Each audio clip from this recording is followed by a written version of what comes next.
Now, class crustacean, remember we mentioned that the class crustacean includes the prawns.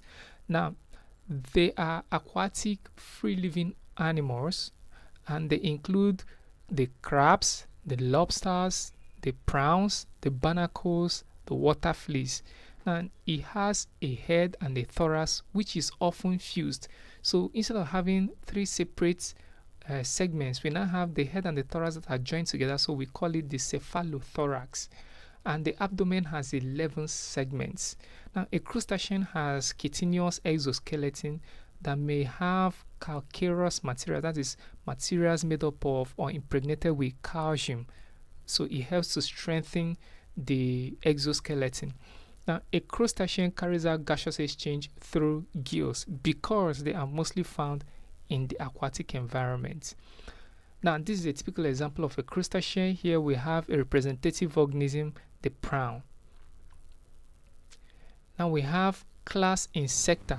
So over 70% of known species of animals are insects, and they are the only invertebrates that can fly.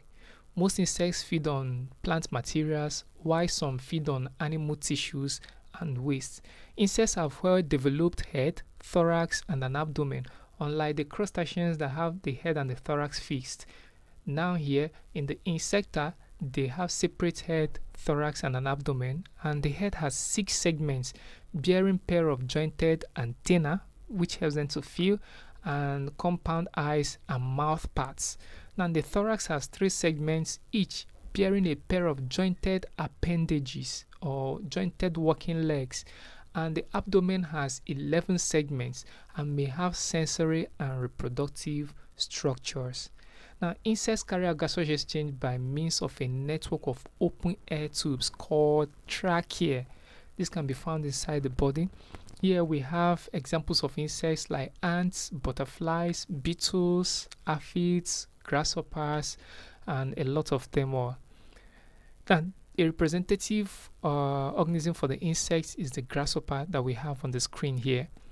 Then we have class myriapoda, mostly land animals, and are found under logs and rocks in the soil, mostly in moist environments as well.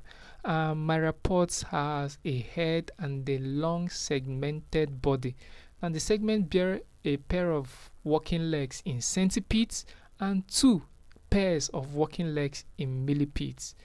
Now, that is, each segment has a pair, that's 2 in the centipede, and in the millipede, each segment has 2 pairs. That means we're talking about 4 in millipede. Now, a myriapod carries out gaseous exchange through the trachea because it's also found on land. Example, we have the centipede and the millipede. Now, the centipede has a poison claw which it uses to kill its prey, unlike the millipede, which is harmless and just feeds on decaying matter. And these are diagrams or what the centipede and the millipede looks like. In majority of the cases, millipedes are always a lot more bigger in size, but the centipedes can also get big. They have different sizes, and you can see there are less number of legs than as found in the millipede as well. Now we have class arachnida. Now they are mainly land animals, and arachnida has a body that is divided into 2, a cephalothorax and an abdomen. Now cephalothorax here, like we've earlier seen, simply means that the head and the thorax are fused together. Now the cephalothorax bears simple eyes, 2 pairs of appendages for feeding, and 4 pairs of walking legs. And an arachnid usually breathes by trachea, or what we refer to as book lungs, like in the spider. Examples are spider, scorpion, mites, and ticks. The spider is the most familiar one. It produces silk-like threads from its abdominal gland, which helps it to spin webs like the Spider-Man. And the scorpion has a sharp poison sting on its last abdominal segment for defense against enemy attack.